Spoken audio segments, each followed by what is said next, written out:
আচ্ছা, একটা কথা বলুন তো, ক্ষমা করলে আমরা নিজেরা মুক্ত হই নাকি যাকে ক্ষমা করছি সে মুক্ত হয়?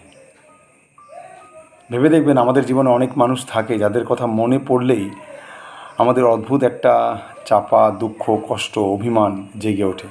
আমরা মনে মনে নিজেকে বলি, ওকে আর কোনোদিনও ক্ষমা করব না। কিন্তু একটা কথা ভেবে দেখুন তো, এই যে রাগ বা অভিমানের বোঝাটা কে বইছে? সে নাকি আপনি? এই রাগ পুষে রাখা বা ধরে রাখা হলো অনেকটা সেরকম, যেমন আপনি হাতের মধ্যে একটা জ্বলন্ত কয়লার টুকরো নিয়ে ওয়েট করছেন যার ওপর রাগ তাকে ছুঁড়ে মারবেন বলে, কিন্তু তাকে ছুঁড়ে মারার আগে আপনি নিজেই পুড়ছেন। ভেবে দেখবেন।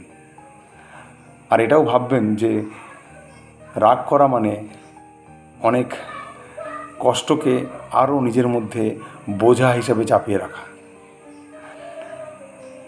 আর ক্ষমা করা মানে কোনো অন্যায়কে সাপোর্ট করা নয়, কোনো ভুল জিনিসকে ঠিক বলা নয়। অ্যাকচুয়ালি ক্ষমা করা মানে নিজেকে মুক্ত করে দেওয়া, সেই পুরনো অতীতের বন্দি দশা থেকে, কষ্ট থেকে নিজেকে মুক্ত করে দেওয়া। তাই আজকে একটা ছোট্ট কাজ করুন। আপনার ওপর বোঝা না চাপিয়ে রেখে যার ওপর রাগ আছে তাকে মনে মনে বলুন যে আমি তোকে ক্ষমা করে দিলাম।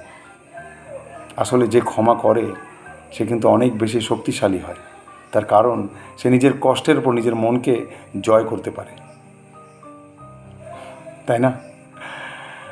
তো ক্ষমা করা অনেক বড় জিনিস। হতেই পারে আপনি কোনো একটা মানুষকে ক্ষমা করলেন, আপনার মনটা হালকা হলো, আপনি আজেবাজে চিন্তা করা বন্ধ করে দিলেন। ধীরে ধীরে হতেও পারে আপনার দিনটা, আপনার সময়টা, আপনার মনের অবস্থাটা ধীরে ধীরে চেঞ্জ হয়ে গেল। আপনি অনেক শান্তিতে থাকবেন, অনেক ভালো থাকবেন, সুস্থ থাকবেন। বাই।